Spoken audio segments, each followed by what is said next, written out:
ആദ്യ ഷോ കഴിയുമ്പോൾ എങ്ങു നിന്നും മികച്ച അഭിപ്രായങ്ങൾ സ്വന്തമാക്കി ടൊവിനോ തോമസ് ചിത്രം പള്ളിച്ചട്ടമ്പി. ഹലോ ഫ്രണ്ട്സ്, എല്ലാവർക്കും മൂവി ടോക്സ് അറിവിൻ്റെ പുതിയൊരു വീഡിയോ ഇട്ട് സ്വാഗതം. അപ്പോൾ ഇന്നത്തെ വീഡിയോ ഭാഗത്ത് നമ്മൾ പങ്കുവെക്കാൻ വന്ന പള്ളിച്ചട്ടമ്പി എന്ന് പറയുന്ന ഏറ്റവും പുതിയ മലയാള സിനിമയുടെ ആദ്യ ഷോയ്ക്ക് ശേഷമുള്ള പ്രേക്ഷക പ്രതികരണങ്ങളും ഫസ്റ്റ് ഷോ റിവ്യൂ ആണ്. വീഡിയോ ആദ്യമായിട്ട് കാണുന്ന സുഹൃത്തുക്കാണെങ്കിൽ ഏറ്റവും ലേറ്റസ്റ്റ് സിനിമാ വിശേഷങ്ങൾ അറിയാൻ വേണ്ടി ഇപ്പോൾ തന്നെ ചാനൽ സബ്സ്ക്രൈബ് ചെയ്ത് നോക്കുക. ടൊവിനോ തോമസിനെ കേന്ദ്ര കഥാപാത്രമാക്കി ഡിജോ ജോസ് ആന്റണി ഡയറക്ട് ചെയ്ത ഏറ്റവും പുതിയ മലയാള ചിത്രമായിരുന്നു പള്ളിച്ചട്ടമ്പി എന്ന് പറയുന്ന സിനിമ. കേരള രാഷ്ട്രീയത്തിന്റെ ഇരുണ്ട കാലമായിട്ടുള്ള വിമോചന സമരത്തിന്റെ പശ്ചാത്തലത്തിൽ ഒരു നാടിന്റെ അവരുടെ ചട്ടമ്പിയുടെയും കഥയാണ് ചിത്രം പറയുന്നത്. കിടിലൻ എന്ന് പറഞ്ഞാൽ പോലെ കിടിലൻ എന്നാണ് ചിത്രത്തിന്റെ ആദ്യ ഷോ കഴിയുമ്പോൾ പുറത്തു വരുന്ന റിപ്പോർട്ടുകൾ. എന്തൊക്കെയാണ് ടൊവിനോ തന്നെയാണ് ഈ ഒരു സിനിമയുടെ ഏറ്റവും വലിയൊരു വാവ് ഫാക്ടർ എന്ന് വേണമെങ്കിൽ പറയാം. അതോടൊപ്പം തന്നെ ചിത്രം ഒരു രാഷ്ട്രീയ കഥയോടൊപ്പം തന്നെ ഒരു റൊമാൻറ്റിക് ചിത്രം കൂടിയായിട്ട് പള്ളിച്ചട്ടമ്പി മാറുന്നുണ്ട്.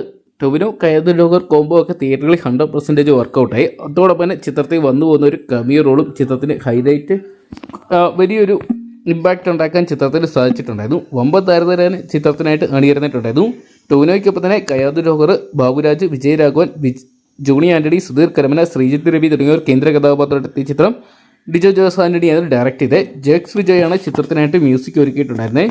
ചിത്രത്തിലെ ഓരോ സോങ്സിലും മികച്ച കയ്യടികൾ തന്നെ സ്വന്തമാക്കാൻ സാധിച്ചിട്ടുണ്ടായിരുന്നു. എന്തൊക്കെയാണ് ആദ്യ ഭാഗത്തേക്കാൾ മികച്ച ഒരു സെക്കൻഡ് ഹാഫ് ആയിരുന്നു ചിത്രത്തിന്റെ ഏറ്റവും വലിയ ഹൈലൈറ്റ്. എന്തൊക്കെയാണ് സെക്കൻഡ് ഹാഫിനായിരുന്നു ചിത്രം കത്തിക്കയറുന്ന ഒരു കാഴ്ച കാണാൻ സാധിച്ചിട്ടുണ്ടെന്നാണ് പുറത്തുവരുന്ന റിപ്പോർട്ടുകൾ സൂചിപ്പിക്കുന്നത്. എന്തൊക്കെയാണ് 2026 വിഷു ഇത്തവണ ടൊവിനോ തൂക്കി എന്ന് തന്നെ വേണം പറയാം. എന്തൊക്കെയാണ് വാഴയ്ക്കും അതോടൊപ്പം തന്നെ ആടുത്തിരിക്കെല്ലാം തന്നെ വെല്ലുവിളി ഉയർത്തിക്കൊണ്ട് പള്ളിച്ചട്ടമ്പി ബോക്സ് ഓഫീസിൽ വൻ വിജയങ്ങൾ തന്നെ സ്വന്തമാക്കുന്ന ഒരു കാഴ്ച നമുക്ക് വരും ദിവസങ്ങളിൽ കാണാൻ സാധിക്കുമെന്ന് പ്രതീക്ഷിക്കാം.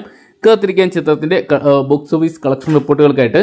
അപ്പോൾ ടൊവിനോ തോമസ് ചിത്രം പള്ളിച്ചട്ടമ്പി എന്ന് പറയുന്ന സിനിമ നിങ്ങൾ ഇതിലൂടെ തന്നെ കണ്ടിട്ടുണ്ടെങ്കിൽ സിനിമയെക്കുറിച്ചുള്ള നിങ്ങളുടെ വിലയേറിയ അഭിപ്രായങ്ങൾ കമന്റ് ബോക്സിൽ പങ്കുവെക്കുക. വീഡിയോ ഇഷ്ടപ്പെട്ടെങ്കിൽ ലൈക്ക് ചെയ്യാനും ഷെയർ ചെയ്യാനും ചാനൽ സബ്സ്ക്രൈബ് ചെയ്യാനും മറക്കണ്ട.